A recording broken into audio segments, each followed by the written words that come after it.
Hello everyone, John here with a first look at Bayonetta 2 running on Nintendo Switch. And to discuss it, I am joined by Richard Ledbetter. Hello there. How's it going today? Yeah, not too bad. So I'm really interested to see your results on this one because Bayonetta 2, kind of a challenging game for the Wii U, didn't quite hold up. Yeah, that's actually something, obviously because Nintendo published it, the game's been limited to the Wii U, and it did suffer from a lot of performance issues, as did Platinum's other games in the system. So by bringing this to the Switch, it's kind of their chance to take a second shot at it.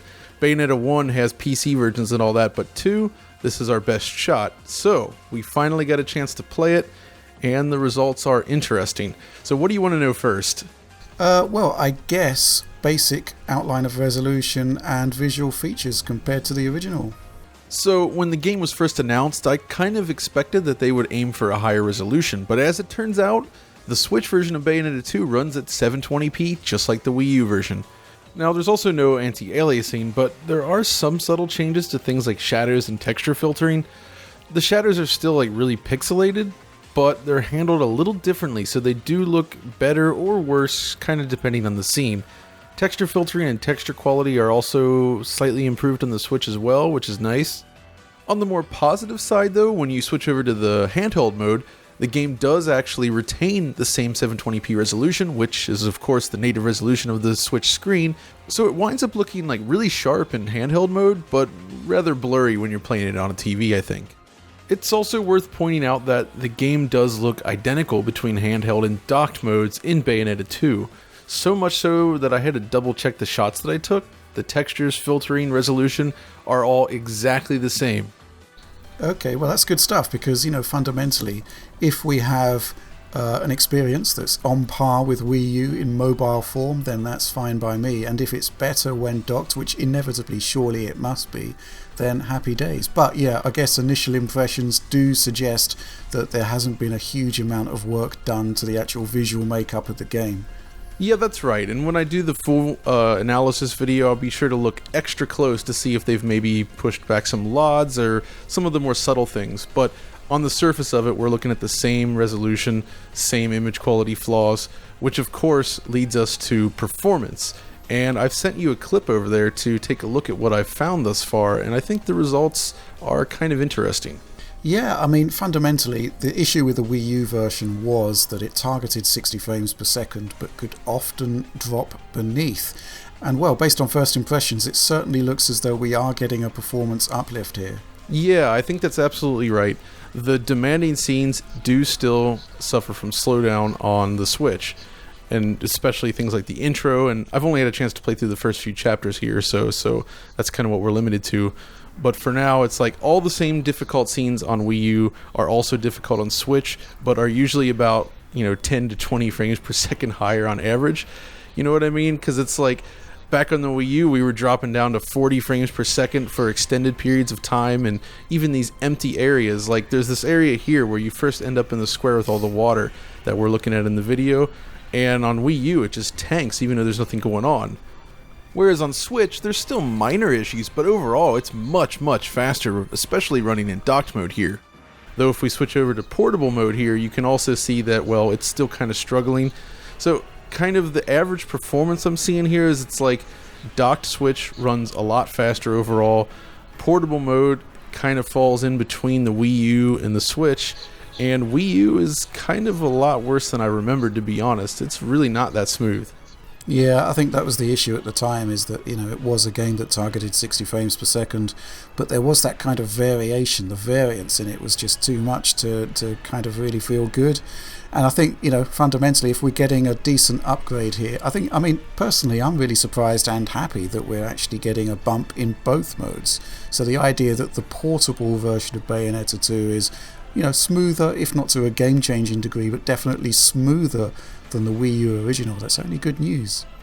Yeah, absolutely, and it kind of makes me wonder what kind of performance we'd see if they bumped it up to 900p or something docked. But what we both saw in this footage is that it's mostly the alpha transparency effects that are kind of killing the performance, so I feel like any additional resolution would just make those attacks feel even worse, so it's probably better that they stuck with 720 for now. Yeah, I think so, definitely. I mean, if you look at some of the frame time spikes on there, not exactly pretty. It would be a lot worse with a higher resolution there.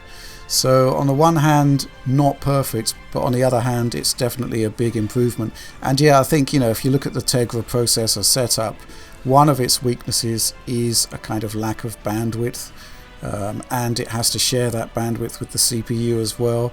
So yeah, it's kind of not surprising that we're seeing these dips there. Yeah, so, it's kind of hitting the weak points of the Switch there. But another thing I want to check, and I haven't really investigated it yet, so on the Wii U, both Bayonetta 1 and 2 kind of have a little bit of extra input latency compared to the 360 version.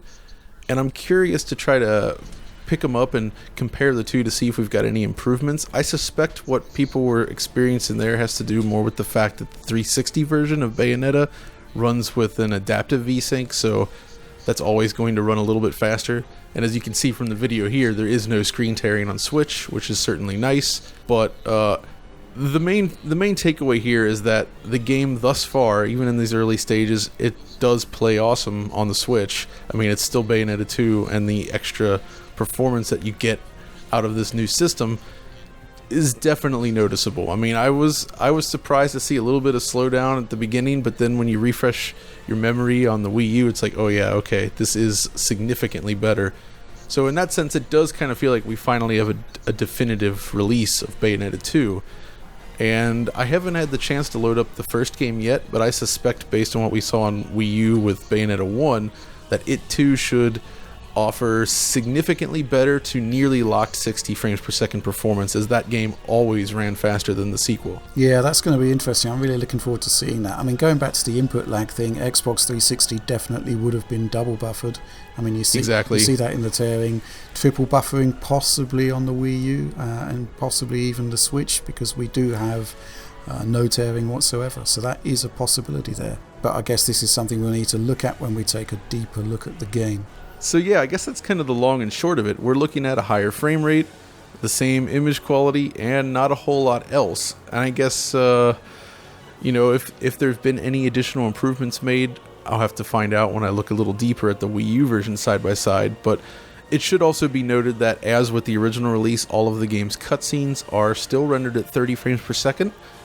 And thankfully, they do have correct frame pacing, so they look nice and smooth, and, great use of motion blur, and the cutscenes still look great, especially in handheld mode, I have to say. They're very, very sharp, and they look excellent.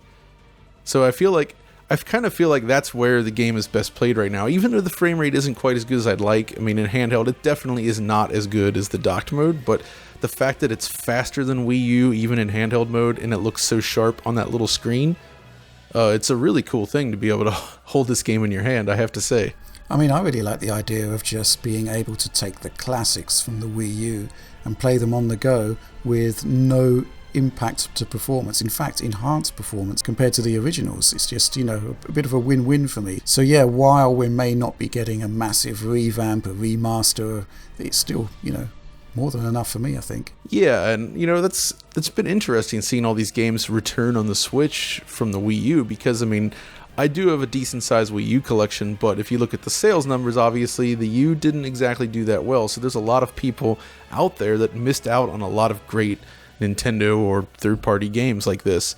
And it's awesome that now it is possible to bring it to a much larger audience and see improvements like this. But I think that's really about all there is for now. This is just our surface level first look kind of conversation at the game, but I think you have an idea of how the game is shaping up on the Switch. And I will be back in a week or so with more coverage of the game, and we'll be taking a look in more depth at Bayonetta 2, and of course take a look at Bayonetta 1 and see how it stacks up against all the different versions.